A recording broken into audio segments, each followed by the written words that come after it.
Nous, avocats, et je parle pas pour tous mes confrères, mais en tout cas à mon cabinet, quand des clients nous mandatent, soit dans des dossiers très complexes, soit dans des dossiers pour lesquels c'est très difficile pour eux d'en parler parce que, par exemple, pour des victimes de crimes sexuels, c'est très difficile d'aller, par exemple, au commissariat pour déposer plainte, l'avocat rédige la plainte.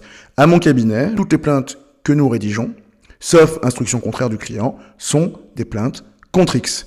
Ça protège à la fois la personne qui est désignée dans la plainte comme la possible autrice des infractions, et ça protège aussi nos clients, même lorsque l'on a une quasi-certitude de la personne qui est visée par cette plainte. Présumée innocente. Il n'y a pas d'auteur présumé, il n'y a que des personnes qui sont présumées innocentes. D'ailleurs, c'est important de rappeler la présomption d'innocence. Bien sûr, la présomption d'innocence, c'est un principe fondamental, un principe à valeur constitutionnelle, qui malheureusement est bien souvent bafoué, parfois même dans le cadre de l'instruction des dossiers, des investigations, des enquêtes préliminaires, et c'est un principe auquel les avocats, et surtout les avocats pénalistes, nous sommes extrêmement attachés et sur lequel nous sommes extrêmement vigilants. Une plainte pénale que l'on dépose contre X, ça veut dire que l'on rédige une plainte qu'on adresse au doyen des juges d'instruction, on peut l'envoyer aussi au parquet pour information, et le doyen des juges d'instruction va étudier cette plainte, désigner un juge d'instruction qui sera chargé d'instruire, c'est-à-dire d'enquêter à charge et à décharge, c'est-à-dire aussi pour trouver des preuves,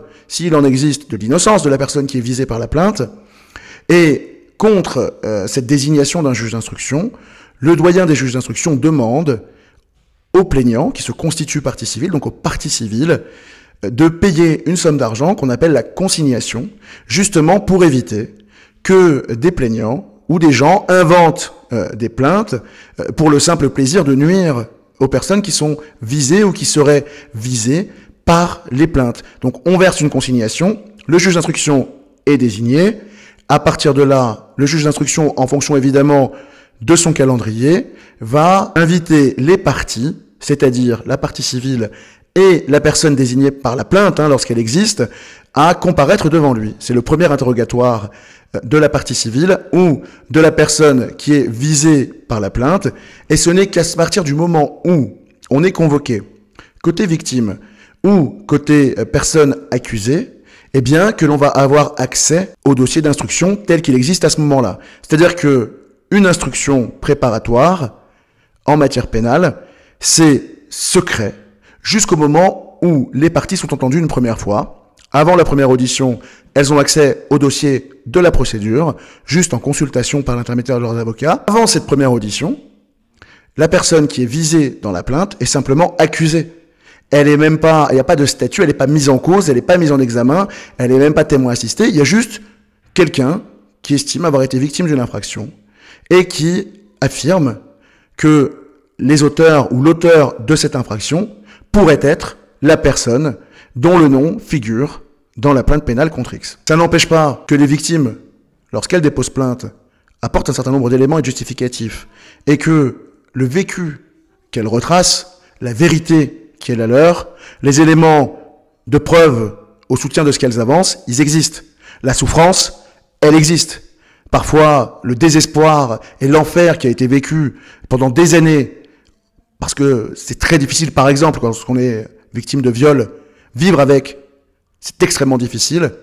Vivre tout court, survivre même, parfois c'est impossible. Et cette souffrance-là, il n'est pas question de la nier. En revanche, il faut toujours et sans cesse réaffirmer que la personne qui est désignée comme auteur d'une infraction, elle est innocente jusqu'à preuve du contraire. C'est pour ça qu'on parle de présomption d'innocence. La souffrance de la victime, elle existe avant la plainte. En revanche, la qualité, c'est-à-dire de coupable ou de violeur ou de pointeur, comme on dit, elle n'existe pas jusqu'à ce qu'il y ait une condamnation. Si condamnation il y a. Auparavant, toute personne visée, mêlée à des accusations d'agression sexuelle ou de viol, elle est innocente jusqu'à preuve du contraire. Elle est présumée innocente, mais moi j'ai envie de dire, elle est innocente. Il faut la tenir pour innocente. Mais accusée. Le travail de l'avocat, c'est évidemment d'abord de recueillir la parole d'une victime qui se présente comme victime à son cabinet.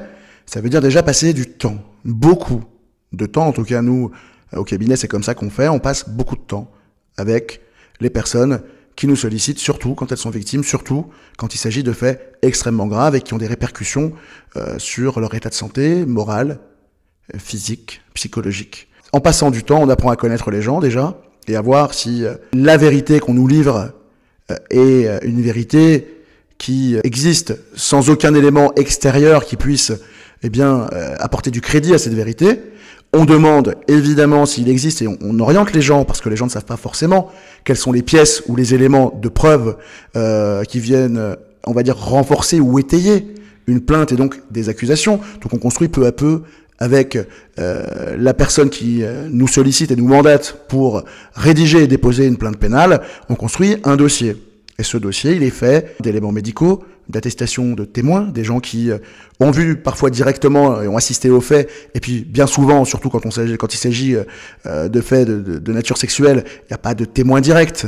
Donc, on construit peu à peu la plainte en se fondant sur des éléments réels, en se fondant sur des éléments concrets. Alors, fact-checking, c'est peut-être aller un peu vite en besogne, et c'est peut-être un bien grand mot, mais en tout cas, pour solidifier la plainte, lorsque nous acceptons de rédiger et de déposer une plainte pour le compte d'un client, on demande énormément d'éléments. Nous, notre pratique, en plus, c'est véritablement de développer les choses, de faire vraiment attention à tout, et même au stade de la plainte, déjà, d'avoir des éléments sur l'ensemble des préjudices qui ont pu être subis, parce que ces éléments-là sont des éléments qui sont essentiels et qui expliquent aussi le cheminement de la victime, du moment où elle est victime des faits, jusqu'au moment où elle choisit de déposer plainte. C'est pas facile d'être victime et de se l'avouer. On n'est pas réductible, on n'est pas que ça, on n'est pas que victime. Mais on est aussi victime. Il faut l'accepter aussi, et ça c'est très difficile.